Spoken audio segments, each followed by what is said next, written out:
Recurring డిపాజిట్ల పేరిట ఓ కుటుంబం చేసిన మోసానికి దాదాపు 50 మంది అమాయకులు 17 కోట్లు నష్టపోయి నానా ఇబ్బందులు పడుతున్నారు.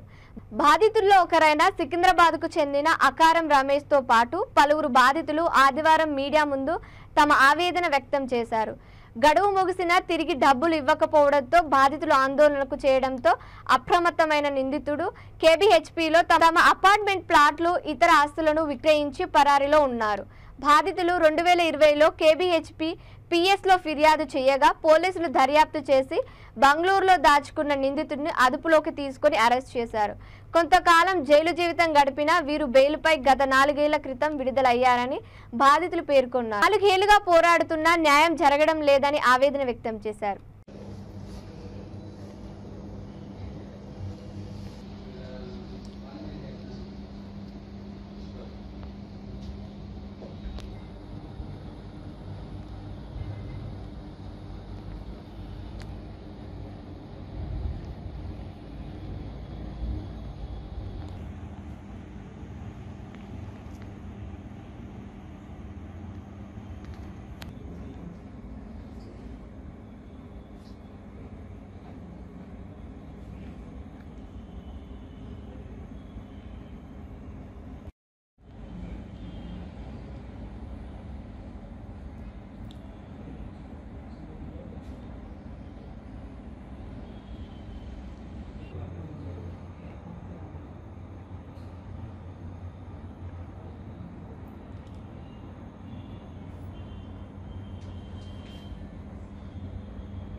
నా దగ్గర కూడా చాలా డబ్బులు తీసుకున్నాడండి ఆయన నాకు జబ్బు మనిషిని అయినా కూడా మా వారికి హార్ట్ పేషెంట్, నేను క్యాన్సర్ పేషెంట్ అయినా మా దగ్గర డబ్బులు తీసుకుని అలా వేధిస్తాడండి మనిషి.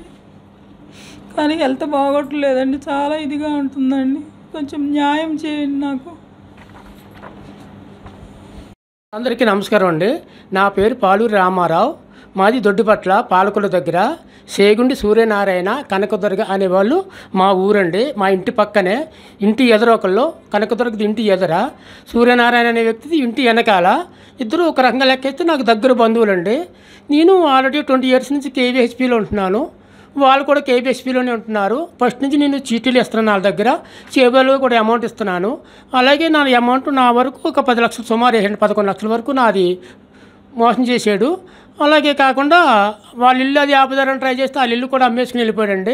మన 9th ప్లేస్లోని మా దగ్గర అమౌంట్ తీసుకున్నప్పుడు కూడా మన కిరణ్ కూడా హైదరాబాద్ మన అమెరికా పంపడానికి 50 లక్షల వరకు వసూలు చేశారండి. అందులో మా అమౌంట్ కూడా ఉంది, మాకు కూడా తెలుసు. అది కొంతమంది దగ్గర నడితే కూడా. అందరికీ నమస్కారం. నా పేరు ఆకారం రమేష్. నేను సికింద్రాబాద్ చిల్కలగూడలో ఉంటాను. ఈరోజు ఈ సమావేశానికి ముఖ్య కారణం, మేమందరము చిట్టీలు వేసి దగ్గర 7-8 కోట్లు ఒక్క కుక్కట్పల్లి కేపీహెచ్బీ కాలనీలోనే 30-40 మంది వీళ్ళు చిట్టీలు వేసి అతి దారుణంగా 2010 నుండి 2020 వరకు 10 సంవత్సరాలు చిట్టీల పేరుతో సూర్యనారాయణ, కనకదుర్గ, చేగొండి కిరణ్, మాధురి, ఈ నలుగురు, ఇద్దరు అమ్మ నాన్న కొడుకు బిడ్డ, నలుగురు కలిసి ఈ ఇంతమందికి 32 మందికి, తెలిసిన వాళ్ళు 32 మంది కాకుండా ఇంకా ఎంతోమంది ప్రజలు కేపీహెచ్బీ కాలనీలో ఉన్నారు. వీళ్ళపైన కేసు కేపీహెచ్బీ కాలనీలో 2020లో జరిగింది. ఎఫ్ఐఆర్ కూడా అయింది. వాళ్ళ అబ్బాయి పరారీలో ఉన్నాడు. దీనికి సంబంధించిన అన్ని ఎవిడెన్సులు మా దగ్గర ఉన్నాయి. మేము ఏ పోలీస్ స్టేషన్ పోయినా మాకు న్యాయం జరగడం లేదు. 2020 నుండి ఈరోజు 24 వరకు